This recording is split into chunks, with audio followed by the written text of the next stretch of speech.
비만 오면 쿡쿡 쑤신다는 무릎.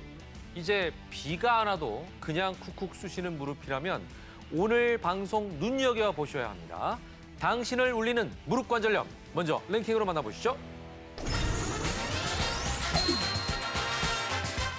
우리 옷의 아름다움을 널리 알리는 박술려 한복 디자이너. 색색의 고운 옷이 모두 이분 손에서 탄생한 거랍니다. 그런데 이렇게 아름다운 한복이 만들어지기까지 말 못할 고통이 있었다는데요. 흐린 날이면 무릎이 뻐근하다는 박술려 디자이너는 한 토크 프로그램에서 무릎에서 소리가 난다며 관절염을 고백했습니다. 앉았다 일어나는 일이 잦은 한복 디자이너의 직업병이라고 하네요. 그래도 아름다운 작품, 아름다운 한복 보시면 기분 좋으시죠? 앞으로도 우리 옷 많이 알려주시기 바랍니다. 저도 박술려 선생님 한복 잘 입었습니다. 안 돼! 를 외치던 개그맨 김원효 씨. 최근엔 동료 개그맨 이상훈 씨와 함께 가요계를 강타한 신인 그룹 다비처럼 활동하기도 했죠. 아이돌 그룹 못지않은 댄스 실력을 선보여서 깜짝 놀랐는데요. 그 무대 뒤에는 말 못할 고통, 바로 관절염이 있었다고 하는군요. 실제 이번 앨범을 준비하면서 가장 힘든 것 중 하나가 바로 관절염이었다는데요. 김원효 씨의 아내 심진화 씨도 남편의 무릎에서 두두둑 하는 소리가 유난히 크게 들린다며 걱정을 하더라고요.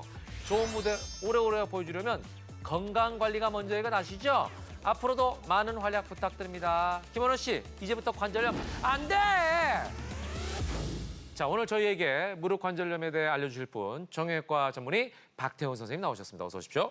네, 안녕하세요. 반갑습니다. 네. 자, 먼저 저희가 무릎 관절염 이름은 알겠는데 네. 도대체 관절에 왜 염증이 생기는 건지 좀 자세하게 알려주시기 바랍니다. 네. 무릎에 염증이 왜 생길까요? 무릎 관절은 허벅지뼈랑 종아리뼈가 만나서 이루어집니다. 네네네네. 근데 이 허벅지뼈랑 종아리뼈 끝에는 연골이뼈를 감싸고 있거든요. 음. 이 연골이 있기 때문에 체중이 이제 충격을 줘도 이게 충격을 흡수를 하게 되고 예. 또 우리가 무릎을 구부렸다 폈다 할 때 예. 윤활 작용이 되면서 좀 오. 충격을 흡수해주는 그런 작용들이 있는데요. 네.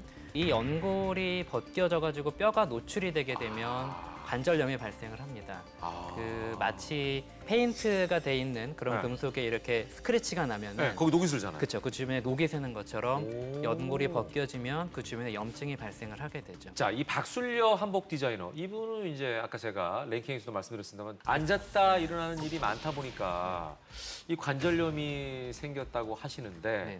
이 행동이 관절에 안 좋은가요? 앉았다 일어나는 거. 우리가 이제 앉았다 일어나기 위해서는 네. 어쩔 수 없이 무릎을 이제 구부렸다 폈다를 네. 해야지 되잖아요. 이제 그러다 보면은 겉에서 볼 때는 무릎이 이제 일자로 이제 구부렸다 폈다 하는 운동 같지만 실제로는 이 안에서 미세하게 회전 운동이 일어납니다. 앉았다 일어날 때 예. 한번 비틀어지는 거예요? 그렇죠. 근데 이제 이게 체중이 가해진 상태에서 이 두 개의 뼈가 회전이 걸리다 보니까 네. 뭔가 마찰되고 갈리는 듯한 그런 작용을 하게 되죠, 연골에는. 네. 반복이 되고 누적이 되다 보면은 연골이 손상이 되고 이게 관절염으로 이어질 수가 있습니다. 그렇군요. 네. 실제 생활에서도 우리가 앉았다 일어날 때를 얼마나 많이 합니까? 그렇다고 무릎을 네. 펴고 다닐 수는 없잖아요, 뻣뻣하게. 맞습니다. 예. 야, 이거 참 심각하네. 자, 비슷하게 보면 우리가 이제 좌식 생활을 하잖아요, 또. 네. 어떻게 보면 이 네. 자식 생활이라는 것 자체가 한국 전통 문화죠. 한국 전통 문화고 소파가 있어도 어르신들은 텔레비 볼 때 꼭 네. 이렇게 소파에 등을 기대고 바닥에 앉아가지고 보시는 걸 맞아요, 좋아하시거든요. 맞아요. 예, 예. 그게 편하다 그러시고 그런 자식 생활을 하게 되면 바닥에 앉고 일어설 때 어쩔 수 없이 무릎을 쪼그리는 자세를 하게 돼요. 그럼 이 쪼그리는 자세로 이렇게 일어나서 보통 그때 어르신분들 보면 아이 콕콕콕 막 이러시잖아요. 네, 일어날 때. 예. 그때 이제 무릎이 많이 구부러지면 네. 체중이 무릎 뒤쪽에 실리다 보니까 이걸로 인해서 또 연골판이 찢어지거나 뭐 연골이 닳거나 이럴 수가 있거든요. 네, 그래서 자식 생활이 입식 안 좋다. 생활에 비해서 좋지가 않습니다. 그럼 불교계 성인들 어떡하죠? 그분들 가부좌 많이 틀잖아요. 그렇죠. 예. 그분들은 보통 이런 자세로 가부좌 틀고 맞습니다. 앉으셔가지고 예. 그 자세도 좋은 자세는 아니네요, 딱히. 그렇죠. 그것도 좋지 않고 또 절 많이 하는 것도 좋지가 않죠. 뭐 3,000배 이런 거. 예. 그러니까 3,000배 해가지고 결혼하신 분은 정말 잘해드려야겠네요. 자, 김원효 씨도 그렇고 박술려 디자이너도 그렇고 무릎에서 소리가 난다고 하는데 이거 왜 그래요? 저도 김원효 씨 춤추는 거 봤는데 네. 그 굉장히 과격하게 추시더라고요. 네. 통증이 동반되지 않는 소리는 크게 뭐 위험하지는 않아요. 무릎을 우리가 급격하게 움직이면 이 안에서 기압이 변화하게 되면서 갑자기 뭐 스트레치 되는 공간이 생기면은 네. 그 안에 이제 진공 상태가 되거든요. 아. 거기에 이제 뭐 질소라든지 여러 가지 이제 기체가 순간적으로 생성이 됐다가 네. 버블이 팍 하고 터지는 것 같은. 뼈끼리 붙여도 나는 소리가 아니에요. 그쵸. 네. 아니 껌 씹을 때 어떤 사람은 소리 잘 내지만 어떤 사람은 소리 안 그쵸, 나잖아요. 그쵸. 그거랑 비슷한 공간 만들어가지고 소리예요. 이렇게 네, 씹는 사람 네. 잘하잖아요. 그거랑 네. 비슷하게 네, 네. 공간이 만들어지는 거예요. 맞습니다. 네. 다만 좀 주의해야 될 게 있는데 네. 그 무릎에서 이렇게 서걱서걱 갈리는 소리가 나면서 통증이 동반되는 경우도 간혹 있어요. 네. 네, 그렇게 통증이 동반되는 경우라면 이게 뭐 연골연화증이라든지 아니면은 뭐 추벽증후군 같이 이제 안쪽에서 자꾸 마찰이 되는 병이라든지 아니면 관절염 초기 증상일 수도 있거든요. 그러니까 통증이 동반되는데 뭔가 서걱서걱 갈리는 듯한 소리가 난다. 네. 그러면은 그때는 병원에 가보시는 게 그러니까 좋습니다. 맑고 고운 소리, 딱딱보다는 네. 쓰걱쓰걱이 안 좋은 소리네요. 맞습니다. 네, 알겠습니다. 자, 그리고 우리 어머님들, 아우 무릎이 쑤시네라고 하면은 희한하게 그날은 비가 오는 경우 많이 있지 않습니까? 그쵸. 이분들이 기상청에 진짜 몇백억, 수천억씩 하는 슈퍼컴퓨터보다 정확하다는 얘기를 많이 해요.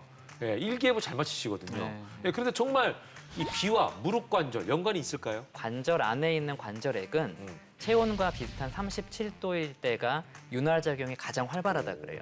근데 여기보다 온도가 너무 높아도 문제고 너무 낮아. 온도가 좀 떨어지게 되면은 윤활 기능이 떨어지게 되니까 음. 무릎이 좀 이렇게 뻑뻑한 느낌? 아. 네, 그런 걸 느끼게 되는 근데 그 거죠. 염증이 있는 분들은 네. 이제 뻑뻑해지니까 아프다라고 느끼시는 거예요. 네. 또 이제 기압이 떨어지다 보면 관절 내에 있는 압력이 상대적으로 좀 증가하게 되거든요. 그러다 보니까 이게 관절막이 팽창하면서 이 땡겨지는 통증을 느껴요. 그런 통증을 이제 비 올 때 느끼시는 거죠, 벌써. 그러네. 예. 그러니까 관절염 있는 분들의 이 일기예보를 예측하는 거는 굉장히 과학적 근거가 있는 거네요. 그럼요. 네, 뭐하러 맞습니다. 슈퍼컴퓨터를 사죠? 우리 어르신들을 한 10분 정도 모시다 놓으면 될 텐데. 이런 농담을 좀 해봤습니다. 네. 자, 어르신들의 무릎이 기상청만큼 정확하다. 네. 이거는 과학적이다. 이 말씀 다시 한번 드리고 싶네요. 나는 관절염 증상이 전혀 없다 하는 분들은 사실 찾기 힘들더라고요. 그만큼 많은 분들이 관절염으로 고통받고 있는데요. 이분도 예외는 아니라고 하는군요. 랭킹으로 만나보시죠. 진행이면 진행, 연기면 연기, 뮤지컬까지 팔색조의 매력을 뽐내는 방송인 임성민 씨. 그런 임성민 씨가 30대 나이에 급성 퇴행성 관절염 진단을 받았다고 밝혔습니다. 마치 뼈에 바람이 들어가는 느낌을 받았다고 하는데요. 퇴행성 관절염 진단 이후에는 평소 높은 굽의 구두는 못 신고 다닌다고 하는군요. 관절염 진단 몇 년 후에 무릎 슬개건염 진단도 받았다는 임성민 씨. 관절염 관리 잘 하시고 앞으로도 많은 활약 부탁드립니다. 아시아인 최초로 UFC 옥타곤걸로 활약한 방송인 강예빈 씨. 건강미 넘치는 모습을 보여줬던 강예빈 씨가 의외의 고민이 있네요. 그것은 바로 무릎 관절.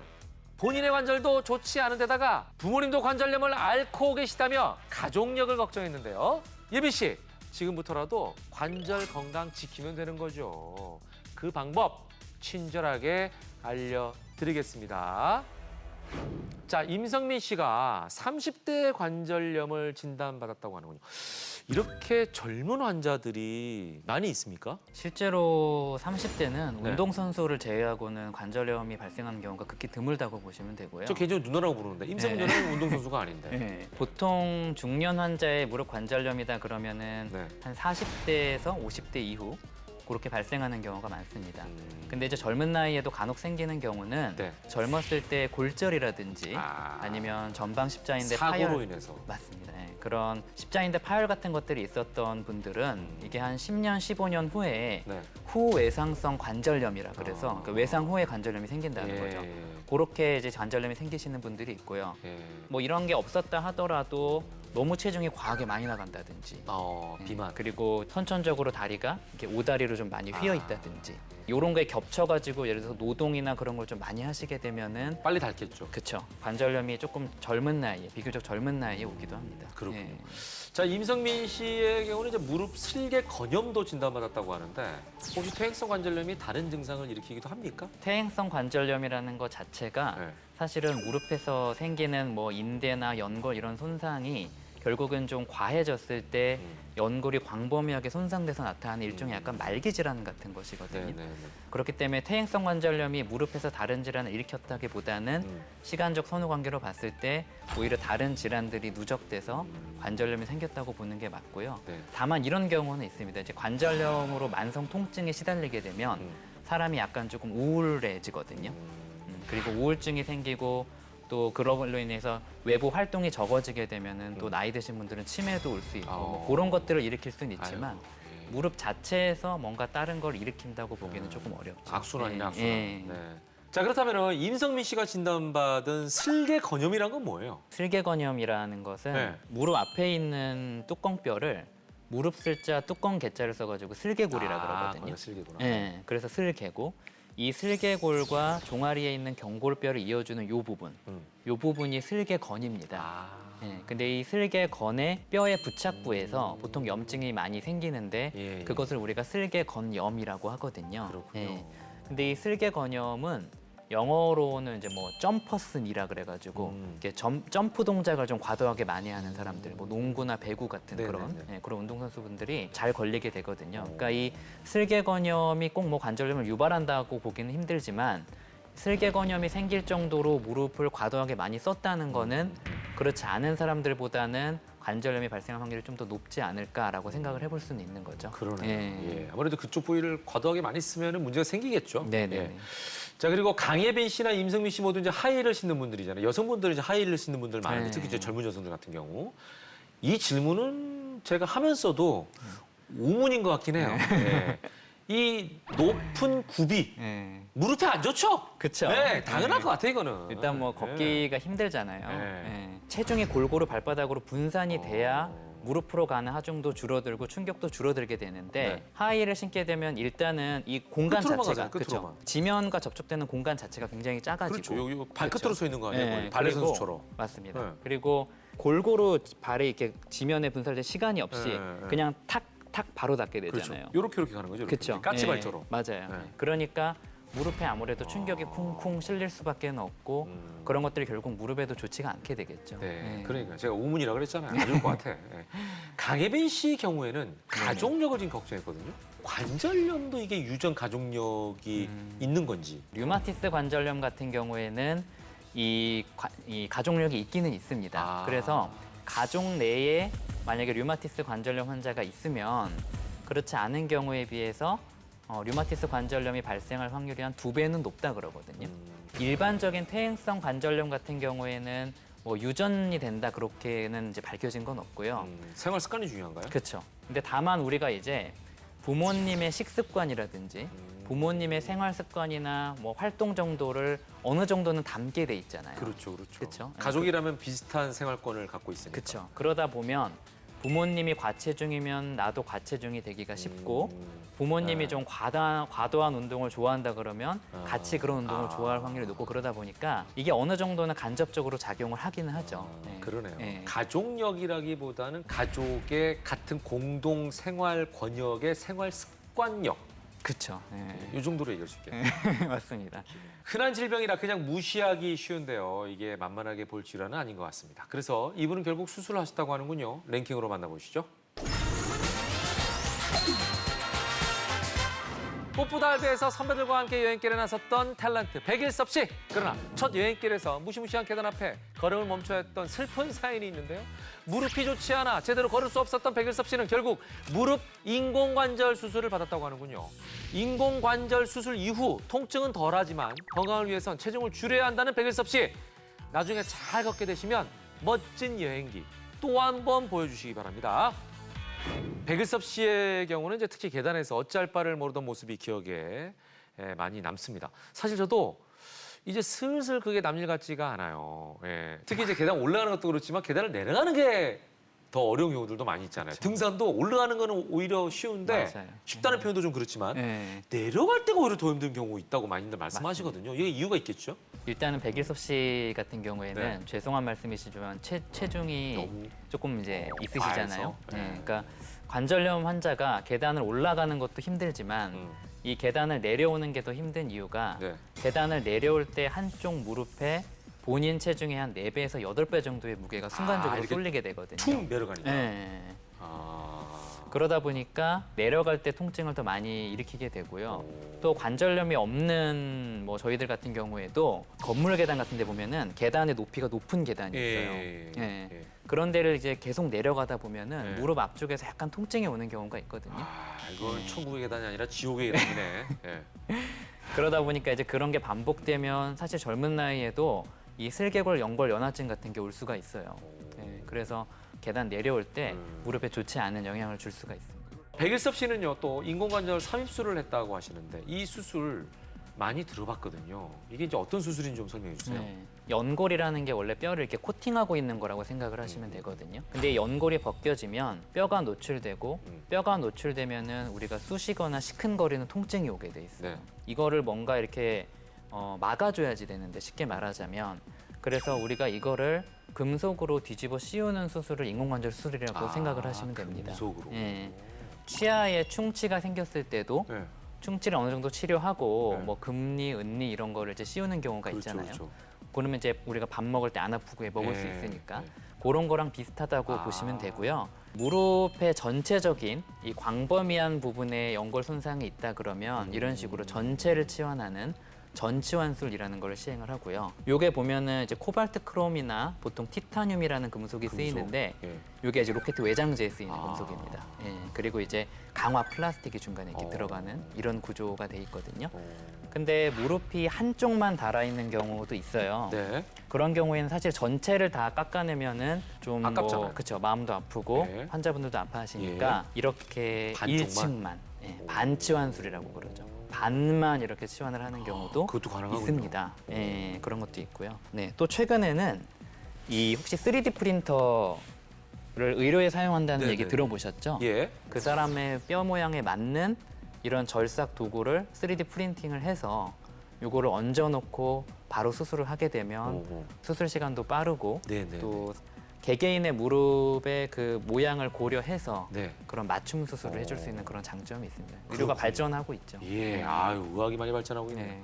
심한 경우에는 이제 수술을 당연히 해야겠지만, 예, 그렇게 심하지 않은데 수술까지는 안 해도 되겠는데, 뭐 이런 경우도 있지 않겠습니까? 예, 이런 분들은 이제 어떤 치료법이 있을까요? 수술 말고. 관절염이 있어도 네. 초기에는 그냥 이제 주사 치료, 약물 치료 이렇게 많이 하고요. 또 생활 습관 교정해서 통증이 좀 사라지는지 좀 두고 보는 경우가 많이 있습니다. 그렇게 해도 나아지지 않고 근데 또 환자분의 연세가 인공관절하기에는 또 약간 젊으시고 그럴 때는 연골 재생술이라는 것도 많이 사용을 하거든요. 갈비뼈 앞쪽에 있는 이 늑연골을 배양을 해가지고 연골을 재생을 시켜주기도 하고 여성분들이 이제 출산할 때 네네. 그 태반에서 추출한 줄기세포를 이용을 해서 또 연골 재생술을 하기도 하고요. 휜다리가 이렇게 딱 명확하게 있으신 분들, 네네네. 그 휜다리 때문에 한쪽에만 관절염이 오신 분들은 이 다리를 펴주기만 해도 사실 나을 수 통증이 있죠. 많이 좋아지거든요. 네. 그러니까 그런 휜다리 교정술도 하고 두 가지 수술을 또 같이 시행을 해주는 경우도 있습니다. 그러네요. 네. 그러니까 환자의 상태에 따라서 다양한 방법으로 접근한다. 그쵸. 이렇게 네. 이해하면 좋을 것 같습니다. 인공관절을 삽입한 이후에도 당연히 관리를 꾸준히 해야겠죠? 그렇죠. 네. 그러니까 인공관절을 안전하게 오래 쓰기 위해서는 아무래도 관리를 좀 잘 해줘야지 되는데 가장 중요한 게 체중이에요. 그러니까 보니까 백일섭 씨 같은 경우에는 요새 이제 수영도 하시는 것 같더라고요. 네, 그런 체중 관리가 가장 중요하다고 볼 수가 있겠고 두 번째로는 이 자체 근력. 네, 아무래도 이제 근육이 이제 딱 버텨줘야 네네. 무릎으로 가는 하중이 줄어드니까요. 그리고 우리가 인공관절 하고 나면 사실을 무릎을 굽히는 거를 되게 많이 걱정을 하시거든요. 네네. 굽혀지는 것도 중요하지만 쫙 펴지는 것도 중요해요. 무릎이 다 펴지지 않으면 걸을 때 이렇게 어기적 걷게 되거든요. 그러면은 인공관절 오래 쓸 수가 없어요. 그러니까 뭐든지 네네. 조금이라도 그 원래 했던 행동과 어긋난다면 문제가 생기는 거네요. 그렇죠. 네. 예. 자연스러운 행동이 돼야 되겠네요. 맞습니다. 예. 그리고 아까 말씀드렸던 것처럼 좌식 생활을 좀 피하고 입식 생활을 잘. 네. 그러니까 또 어머님들 보면은 김장할 때도 보면은 바닥에 꼭 맞아요. 쪼그려 앉아서 하시잖아요. 그러니까 쪼그려 앉아서 빨래한다든지 쪼그려 앉아서 농사 짓는다든지 그런 자세들이 이렇게 좋지가 않습니다. 자세에 좀 신경을 많이 쓰셔야겠네요. 네. 예. 자, 뭐 제일 중요한 거는 치료 전에 예방 아니겠습니까? 그죠? 그렇죠. 예방이 네. 최우선인데 무릎 튼튼하게 지킬 수 있는 간단한 운동법이라든지 예방법 알려주시면 좋을 것 같아요. 네네. 의자에 앉아서 할 수 있는 쉬운 운동이 있는데요. 다리를 그냥 쭉 펴고 네. 발목을 이렇게 90도로 딱 네, 해서 이렇게 앉은 자세에서 네, 그냥 다리를 이렇게 딱 피는 올리고 거죠. 네, 그래서 딱 올리고 20초를 세고 네. 쉬었다가 또 반대 다리 해가지고 딱 20초 하고 좀 쉽다 느껴지시는 네. 분들은 발목에 모래주머니 차고 아, 하면 좀 효과적이고요. 네, 그리고 이 다리랑 의자 사이에 네. 무릎의 윗부분에다가 수건을 괴어놓고 하면 조금 더 편하고요. 수건이 없다 그러면은 손이라도 이렇게 손등으로 이렇게 괴어놓고 하시면 조금 더 효과적입니다. 이거 이제 하루 이틀 한다고 해가지고 사실 큰 차이가 없죠. 예. 근데 이제 저는 환자분들한테 이걸 근육 저금이라고 표현을 해드리거든요. 3개월, 6개월, 1년이 됐을 때는 안 한 분과 한 분이 엄청난 차이가 나기 때문에 차이도 네. 엄청나게 나는군요. 네, 그래서 저금을 매일매일 하시라 그러죠. 근육 저금. 그러니까 네. 우리 몸을 지키는 일이 참 쉬울 것 같기도 한데도 꾸준히 하는 게 참 어렵다는 생각 하실 겁니다. 그래도 오늘 알려주신 대로 틈틈이 운동하시고 건강한 무릎 지켜내시길 바라겠습니다.